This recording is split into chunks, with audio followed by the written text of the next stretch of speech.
Hello everyone, मैं अंशुल गुप्ता आप सभी का स्वागत करता हूं बच्चों क्रिस क्रॉस क्लासेस में। और आज हम डिस्कस करने जा रहे हैं भाई अपनी क्लास 11th की पॉलिटिकल साइंस के बारे में। चैप्टर जो है हमारा चैप्टर नंबर है 2, जिसके बारे में हम बात करेंगे, जिसका नाम है भारतीय संविधान में अधिकार। पार्ट 2 होने वाला है इस चैप्टर का। ये पार्ट 1 पहले ही अपलोडेड है, उसका लिंक आपको नीचे डिस्क्रिप्शन में मिल जाएगा। साथ ही साथ सभी detail notes, important question, quizzes, objective question, last year paper, सब कुछ मिलेगा आपको हमारी वेबसाइट पर, जिसके लिंक्स डिस्क्रिप्शन में दिए गए हैं। तो फटाफट से चेकआउट करना बिल्कुल भी ना भूलें। देखते हैं जरा चैप्टर में हमें क्या क्या पढ़ना है। हमने पहले पार्ट में इन सब के बारे में बात की थी कि अधिकार है क्या, उनकी आवश्यकता क्या है, भारतीय संविधान में मौलिक अधिकार और कौन कौन से हैं। आज हम बात करेंगे राष्ट्रीय मानव अधिकार आयोग के बारे में। राज्य के नीति निर्देशक तत्व क्या होते हैं, नागरिकों के मौलिक कर्तव्य क्या है और इन दोनों में डिफरेंस क्या है। तो फटाफट से देखते हैं। उससे पहले एक इंपॉर्टेंट चीज कि भाई देखो, क्लासेस की अपडेट्स के लिए आपको हमसे जुड़ना जरूरी है, क्योंकि सभी नोट्स की पीडीएफ और जो अदर चीजें हैं, क्विजेज वगैरह है, वो वही मिलती हैं। तो आप ज्वाइन कर सकते हैं हमारा टेलीग्राम ग्रुप, जिसका लिंक डिस्क्रिप्शन में है, या फिर हमें व्हाट्सअप कर सकते हैं इस नंबर पे, ताकि हम आपको व्हाट्सएप ग्रुप में ऐड कर दें। साथ ही साथ चैनल सब्सक्राइब करना तो पड़ेगा ही भाई, अगर क्लासेस लेनी है। और हमारी ऑफिशियल एप्लीकेशन भी लॉन्च हो गई है प्ले स्टोर पे, तो आप उसे डायरेक्टली जाकर डाउनलोड भी कर सकते हैं। तो बात करते हैं भाई फटाफट से राष्ट्रीय मानव अधिकार आयोग के बारे में। तो सबसे पहले आपको यही समझना जरूरी है कि आखिर राष्ट्रीय मानव अधिकार आयोग है क्या। ठीक है, तो भारत का राष्ट्रीय मानव अधिकार आयोग एक स्वायत्त विधिक संस्था है। ठीक है, यानी एक स्वतंत्र संस्था है। इसकी स्थापना कब हुई भाई? 12 अक्टूबर 1993 को इसकी स्थापना की गई। और जो इसकी स्थापना है वो कब की, किसके अंतर्गत की गई है? तो मानव अधिकार संरक्षण अधिनियम के अंतर्गत 1993 में इसकी स्थापना की गई। और ये करता क्या है? तो भाई मानव अधिकार आयोग, राष्ट्रीय मानव अधिकार आयोग बेसिकली देश के अंदर जो भाई मानव अधिकार हैं, मानवाधिकारों की क्या करता है भाई? सुरक्षा सुनिश्चित करता है। ये सुनिश्चित करता है कि किसी भी स्थिति में मानव अधिकारों का क्या ना हो, उल्लंघन ना हो, और अगर ऐसा हो तो ये उसके खिलाफ क्या करता है भाई? आवाज उठाता है। ठीक है, ये संविधान द्वारा अभिनिश्चित तथा अंतरराष्ट्रीय संधियों में निर्मित व्यक्तिगत अधिकारों का संरक्षक है। तो इसका मतलब है कि भाई देखो, वो अधिकार जो हमारे संविधान में दिए गए हैं, और दूसरा जो अंतरराष्ट्रीय संधियों द्वारा हमारी सरकार ने क्या किए हैं, हमारे नागरिकों को दिए हैं, उन सभी की सुरक्षा करने का काम कौन करता है भाई? राष्ट्रीय मानव अधिकार आयोग करता है। ठीक है, तो देखो जैसे हमारे भारत के संविधान के अंतर्गत लोगों को क्या दिए गए हैं? मौलिक अधिकार दिए गए हैं। उसी तरीके से राज्य के क्या है भाई? नीति निर्देशक तत्व होते हैं। तो राज्य के नीति निर्देशक तत्व यानी कि directive principles of state policy जनतांत्रिक संवैधानिक विकास के नवीनतम तत्व है। यानी ये अभी नए नए हैं, इन्हें अभी अभी शामिल किया गया है। सबसे पहले इसे किस में शामिल किया गया था? आयरलैंड के संविधान में लागू किया गया था। और ये वह तत्व है जो संविधान के विकास के साथ ही क्या होते हैं? विकसित होते हैं। और इनका जो मुख्य रीजन होता है वो क्या होता है? जन कल्याणकारी राज्य की स्थापना करना।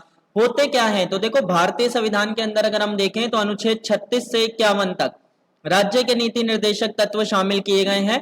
भारतीय संविधान के भाग 3 तथा 4 मिलाकर संविधान की आत्मा तथा चेतना कहलाते हैं। और इन्हीं के अंदर क्या है भाई? ये सभी चीजें शामिल हैं।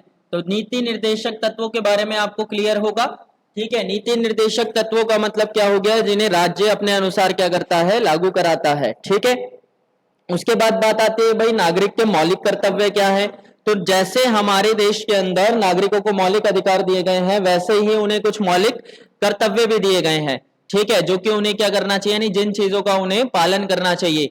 तो इसके अंतर्गत वर्तमान में देखें तो इनकी संख्या 11 है। ठीक है, यानी 11 मौलिक कर्तव्य हैं जिनका पालन करना प्रत्येक भारतीय नागरिक के लिए क्या है, यानी एक तरीके से उसका कर्तव्य है। सरदार स्वर्ण सिंह समिति की अनुशंसा पर संविधान के 42वें संशोधन के द्वारा मौलिक कर्तव्यों को संविधान में जोड़ा गया था और इसे रूस के संविधान से लिया गया है। अगर हम उदाहरण की बात करें तो देखो, जैसे संविधान का पालन करना हो गया, तिरंगे का सम्मान करना हो गया, राष्ट्रीय गान के प्रति आदर सम्मान का भाव रखना हो गया, सार्वजनिक संपत्ति की रक्षा करना हो गया। ये सभी क्या है भाई? ये सभी हमारे देश के नागरिकों के मौलिक कर्तव्य हैं, यानी जिनका उन्हें क्या करना चाहिए? पालन करना चाहिए। तो जैसे आपके कुछ अधिकार हैं, ठीक है, वैसे ही आपके कुछ कर्तव्य हैं। ठीक है, यानी ये आपके राइट्स हो गए और ये आपकी रिस्पॉन्सिबिलिटीज हो गई, यानी आपकी ड्यूटीज हो गई। ठीक है, इसके बाद बात आती है कि भाई नीति निर्देशक तत्व और मौलिक अधिकारों में अंतर क्या है। अभी हमने ऊपर पढ़ा ना कि नीति निर्देशक तत्व हैं राज्यों के, और मौलिक अधिकार जो हमें संविधान ने दिए हैं। तो मौलिक अधिकारों को न्यायालय का संरक्षण प्राप्त है। ठीक है, उनके अतिक्रमण पर नागरिक न्यायालय के पास प्रार्थना कर सकते हैं। पर अगर नीति निर्देशक तत्वों को कोई संरक्षण प्राप्त नहीं है, यानी अगर इनका क्या हो, उल्लंघन हो, तो आप किसी भी न्यायालय की शरण में नहीं जा सकते। तो यानी कि देखो, जो मौलिक अधिकार हैं उनका उल्लंघन होने पर, यानी अगर आपको आपके मौलिक अधिकार नहीं मिल रहे तो आप किसके पास जाओगे, सुप्रीम कोर्ट के पास जाओगे, ये संविधान के अंदर लिखा है। पर अगर नीति निर्देशक तत्वों का पालन ना हो तो उस स्थिति में आप कहीं भी नहीं जा सकते, ठीक है। यानी ये क्या है, ये न्याय संगत नहीं है। ये वर्ड याद रखना, कभी कभी ऐसे ही पूछते हैं कि भाई क्या मौलिक अधिकार न्याय संगत है, या फिर ये पूछते हैं कि क्या नीति निर्देशक तत्व न्याय संगत है, तो आपको ये बोलना है कि नीति निर्देशक तत्व न्याय संगत नहीं है, यानी इनके लिए हम न्याय की गुहार नहीं लगा सकते। मौलिक अधिकार न्याय संगत है, यानी इनकी न्याय के लिए हम गुहार लगा सकते हैं। मौलिक अधिकार स्थगित या निलंबित किए जा सकते हैं, पर नीति निर्देशक तत्व नहीं। स्थगित या निलंबित करने का मतलब है जैसे देश के अंदर मान लो इमरजेंसी लगाई जाती है, तो कुछ मौलिक अधिकारों को कुछ समय के लिए क्या किया जा सकता है, रोका जा सकता है, ठीक है। जैसे मान लीजिए उसके अंदर अभी हमने स्वतंत्रता के अधिकार में पढ़ा था क्या, कि भाई भाषण देने की छूट या फिर क्या करने की, एक संघ बनाने की छूट क्या है, हमारे देश में दी गई है, संगठन बनाने की, पर उसको स्थगित कर सकते हैं अगर कोई इमरजेंसी की स्थिति है तो। और नीति निर्देशक तत्वों को स्थगित नहीं किया जा सकता। मौलिक अधिकारों को पूरा करने के लिए राज्य को बाधित किया जा सकता है, लेकिन नीति निर्देशक तत्वों के लिए नहीं किया जा सकता। इसका मतलब यह है कि भाई मौलिक अधिकारों को लागू कराने के लिए उसके अंदर जो जो वर्णन है उसके लिए राज्य पर जोर बनाया जा सकता है, पर नीति निर्देशक तत्वों को लागू कराना जरूरी नहीं है, ठीक है। उसी के अलावा ये हमारे सभी टॉपिक्स यहाँ पर क्या हो जाते हैं, खत्म हो जाते हैं, जो जो इंपॉर्टेंट थे। इसके सभी डिटेल नोट्स आपको नीचे डिस्क्रिप्शन में मिल जाएंगे, तो आप चेकआउट कर सकते हो वहां से। कंप्लीट चैप्टर देखने के लिए आपको 2 पार्ट्स देखने पड़ेंगे, दोनों का लिंक डिस्क्रिप्शन में दिया गया है। और ये क्लास 11 की पॉलिटिकल साइंस की सीरीज की कंप्लीट प्लेलिस्ट भी आपको मिल जाएगी। सभी नोट्स वगैरह दिए हैं, तो चिंता करने की जरूरत नहीं है, सभी का लिंक भी दिया गया है। टेलीग्राम ग्रुप ज्वाइन कर लो ताकि आप क्विजेज में पार्टिसिपेट करके तैयारी को और बेहतर बना सको। रेगुलर अपडेट्स के लिए भी आपके लिए वो जरूरी रहेगा। सब्सक्राइब तो करना ही पड़ेगा भाई चैनल को, तभी अपडेट्स मिलेंगे। और साथ ही साथ वीडियो को लाइक जरूर कर देना ताकि हमें मोटिवेशन मिले ऐसे बहुत सारी वीडियोस बनाने के लिए। और उसी के साथ साथ हमारी एप्लीकेशन डाउनलोड कर सकते हो आप प्ले स्टोर से, जिस पर आपको सभी कंटेंट एक ही जगह, वीडियोस, क्विजेस, नोट्स वगैरह सब कुछ फ्री ऑफ कॉस्ट मिल जाएगा। तो अभी के अभी डाउनलोड करो। Thank you very much everyone for joining the session.